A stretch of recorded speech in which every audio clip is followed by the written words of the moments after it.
किरणें किसी परावर्तक सतह से परावर्तन के पश्चात समांतर नहीं रहती है। यानी कि जो परावर्तक सतह है ना, उस पे जो समांतर प्रकाश किरणें आपतित हो रही है, जब उनका परावर्तन होगा तो वो समतल नहीं, वो समतल नहीं है। जब समतल नहीं है और उस परावर्तक सतह पे जो किरणें आपतित होंगी, समांतर किरणें जो आपतित होंगी, वो क्या परावर्तन भी समांतर ही होंगी? नहीं होंगी। तो वैसे किरणें को हम लोग क्या बोलेंगे? विसरित परावर्तन बोलेंगे। जैसे कि ये तुम लोग चित्र देखो, समझ में आएगा। ये हमारा क्या है? परावर्तक सतह। ये हमारा क्या है? परावर्तक सतह। परावर्तक सतह। जब इसमें समांतर किरणें आपतित हो रही है ना, इसमें जब किरणें समांतर आपतित हो रही है, तो जब इनका परावर्तन होगा ना, तो ये समांतर नहीं होगी, है ना? ये समांतर नहीं होगी। तुम ध्यान से देखो, ये किरणें आपस में समांतर है क्या? नहीं है ना? ये हमारा आपतित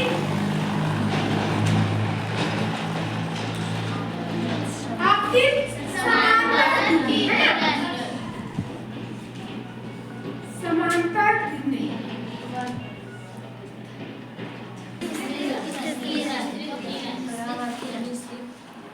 परावर्तित विसरित किरण। विसरित का मतलब होता है फैल जाना, है ना? विसरित किरणें बोल सकते हैं हम लोग। अब यहाँ पे ध्यान दो, ये जो परावर्तक सतह ये समतल नहीं है, तो जो इसपे जो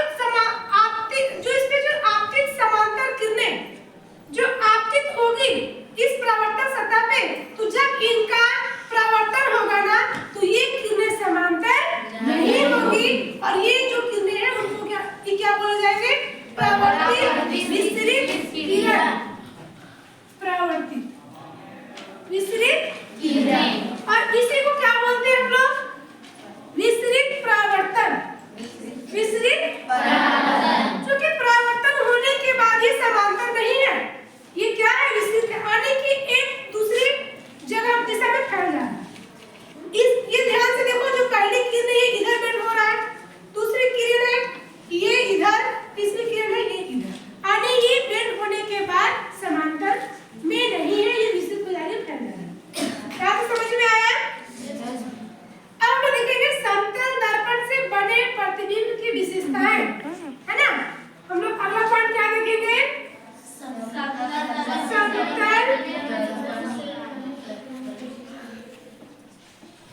दर्पण से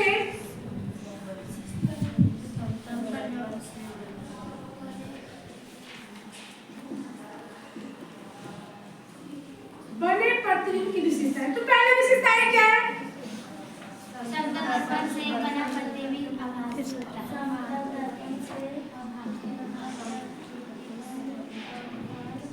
तो देखो यहाँ ध्यान से, समतल दर्पण से बने प्रतिबिंब की पहली विशेषता, समतल दर्पण से बना प्रतिबिंब आभासी होता है। पहला पॉइंट क्या है कि समतल दर्पण से बना प्रतिबिंब कैसा होता है? आभासी होता है।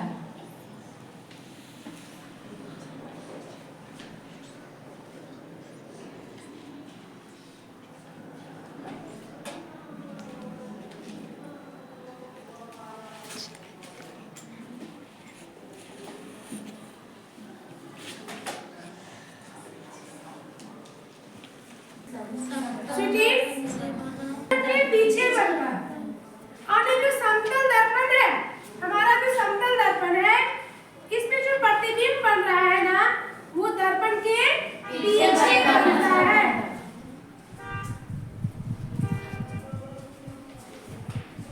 आने की अगर वस्तु यहाँ पे है, तो यह तो हमारा बिंब है, ये हमारा क्या है? बिंब। आने की वस्तु तो, और ये हमारा क्या है? दर्पण। ये हमारा दर्पण। तो इसका जो ये जो बिंब है, इसका जो प्रतिबिंब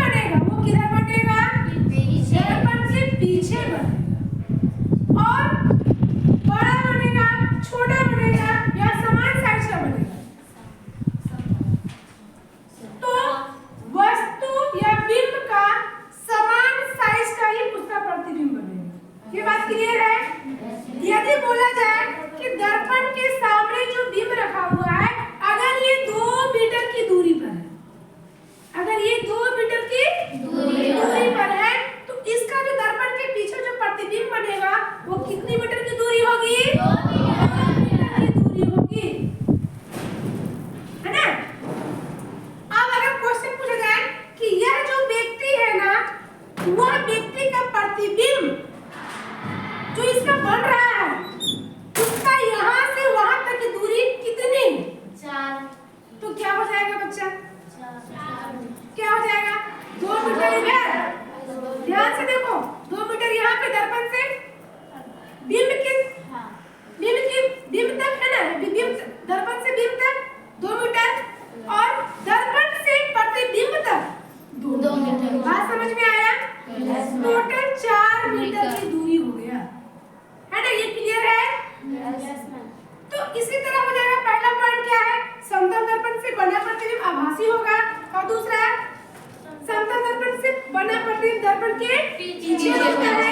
तीसरा पॉइंट है आपका समतल दर्पण से वस्तु की दूरी तथा प्रतिबिंब की दूरी क्या होती है?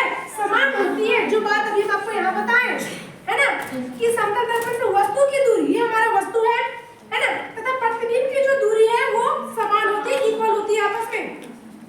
प्रतिबिंब का आकार वस्तु के आकार के बराबर होता है। जो प्रतिबिंब का जो आकार होता है, इसका जो साइज है, किसका? प्रतिबिंब का, इसका साइज जो है, इसकी जो साइज है सेम इसी का साइज का ये बिंब होगा। याद रखो, बिंब का साइज का बराबर क्या होगा? प्रतिबिंब। क्लियर है? अगला पॉइंट है आपका समतल दर्पण से बना प्रतिबिंब सीधा होता है।